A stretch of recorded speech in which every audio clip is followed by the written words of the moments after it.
आप देख रहे हैं नेटवर्क टुडे। नेटवर्क टुडे के न्यूज एडिटर जीपी अवस्थी की तरफ से श्री गणेश महोत्सव की सभी देशवासियों को हार्दिक शुभकामनाएं। ताइवान स्ट्रेट में क्यों हो रहा है खतरनाक हथियारों का जमावड़ा? क्या बैकफुट पर आया चीन? चीन और ताइवान के बीच ताइवान स्ट्रेट क्या फैक्टर है? ताइवान स्ट्रेट पर अमेरिका की क्या दिलचस्पी है? क्या तीसरे विश्व युद्ध की शुभारंभ ताइवान स्ट्रेट से ही हो सकता है? ताइवान पर क्या अमेरिका की बड़ी रणनीति?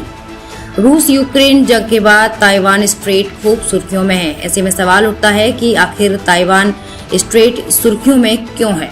चीन और ताइवान के बीच ताइवान स्ट्रेट क्या फैक्टर है? ताइवान स्ट्रेट पर अमेरिका की क्या दिलचस्पी है? क्या तीसरे विश्व युद्ध का शुभारंभ ताइवान स्ट्रेट से हो सकता है? ताइवान पर क्या है अमेरिका की बड़ी रणनीति? आइए जानते हैं पूरा मामला क्या है इस पर विशेषज्ञों की राय।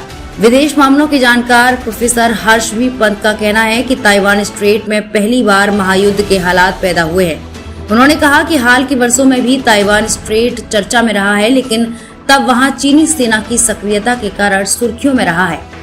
हाल में अमेरिकी कांग्रेस की अध्यक्ष नैन्सी पेलोसी की यात्रा के बाद चीन और अमेरिका के बीच तनाव चरम पर पहुंच गया है।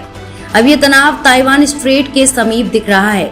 दोनों देश ताइवान स्ट्रेट पर अपने अत्याधुनिक हथियारों का प्रदर्शन कर रहे हैं। अमेरिकी सेना ने इस स्ट्रेट में अपने महाविनाशक एयरक्राफ्ट कैरियर को तैनात किया है। उधर चीन ने भी अपने खतरनाक हथियारों का प्रदर्शन करके ताइवान को धमकाने में जुटा है।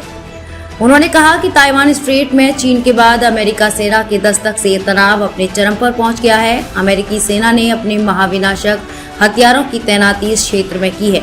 उधर चीनी सेना पहले से ही यहां अपने खतरनाक हथियारों के साथ युद्धाभ्यास कर रही है।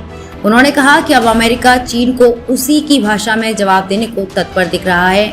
उन्होंने कहा कि थोड़ी सी चूक एक बड़ी जंग की भूमिका तैयार कर सकती है। उन्होंने कहा कि बाइडेन प्रशासन अब चीन के आगे झुकने को बिल्कुल तैयार नहीं है। उन्होंने कहा कि अमेरिका और चीन के बीच ताइवान को लेकर कूटनीतिक समाधान की विफलता के बाद ये तय माना जा रहा था कि इस तनाव की परिणति युद्ध में तब्दील हो सकती है। शुरुआत में बाइडेन प्रशासन ने ताइवान पर चुप्पी साध रखी थी, इससे चीन के हौसले बढ़े हुए थे। हाल में बाइडेन प्रशासन ने चीन को ये बता दिया है कि वो ताइवान पर अपने पूर्ववर्ती स्टैंड पर कायम है। इसके बाद अपने साथ वे बेड़े को इस क्षेत्र में भेजना और नैन्सी पेलोसी की ताइवान की यात्रा के बाद उसने अपने स्टैंड को साफ कर दिया। इसके बाद ताइवान स्ट्रेट पर अमेरिकी जंगी जहाज की तैनाती के बाद चीन बैकफुट पर दिख रहा है।